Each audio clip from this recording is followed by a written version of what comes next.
chiederete perché Jommelli e perché la scuola napoletana. Se avete pazienza, io vi dirò brevemente la storia di questa idea. Io ho studiato al Conservatorio di Napoli con un grande maestro di pianoforte prima di andare al Conservatorio di Milano, anzi eravamo compagni di conservatorio con il maestro Parente. Il Conservatorio di Napoli è un antico monastero che è rimasto nei secoli immutato, non è cambiato assolutamente. Si respira la stessa aria, la stessa atmosfera di quando il conservatorio, ai primi dell'Ottocento, il Conservatorio di San Pietro a Maiella, il Conservatorio di Napoli, ebbe come primo direttore Paisiello. Nel Conservatorio di Napoli la biblioteca è uno dei posti più straordinari del mondo.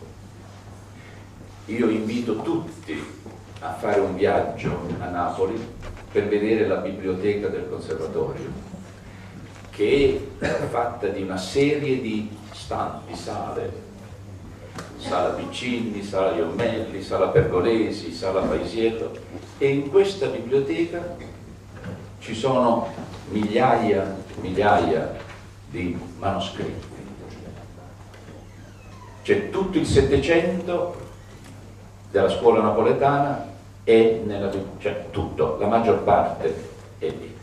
Noi siamo cresciuti in questo mondo antico, nei cui corridoi, nelle cui stanze ancora molto sobrie, povere, si sente l'atmosfera della Napoli antica.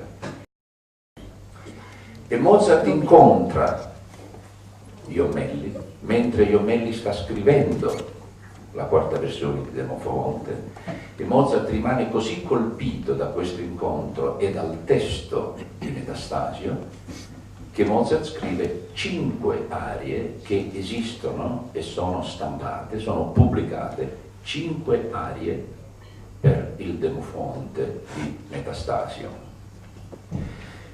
La struttura delle arie è una struttura molto vasta, con spesso lunghe introduzioni orchestrali, di grande virtuosismo per i violini.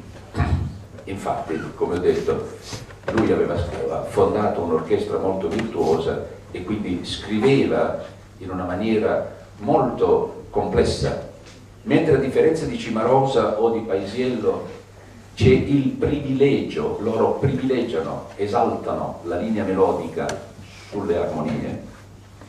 Nella scrittura orchestrale di Jommelli molto spesso, pur essendo chiara la melodia, le 4 parti dell'orchestra sono scritte in maniera contrappuntistica, per cui l'orchestra, la parte degli archi, è sempre continuamente movimentata e sorregge un canto, come ho detto, estremamente difficile, dove il cantante deve assolutamente sempre essere insieme alla linea dei primi violini, ciò che rende oggi il teatro grande. Il pericolo oggi è che questo mondo diventi artificiale, che ci sia l'artificio di voler ricostruire un mondo che è completamente scomparso.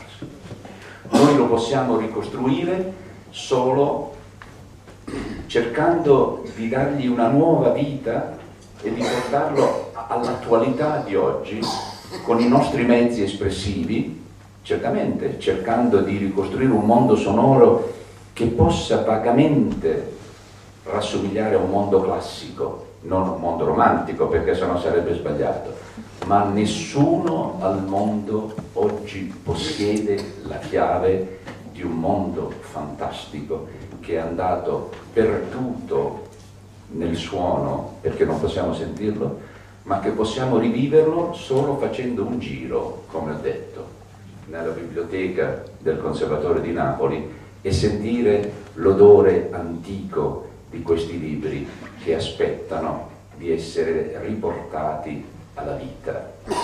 E siccome questa sera, domani sera per noi è molto importante, perché riportiamo alla vita in una grande capitale della musica come Parigi uno dei prodotti di uno dei grandi musicisti napoletani e del mondo, ingiustamente dimenticato, ma che Mozart amava molto.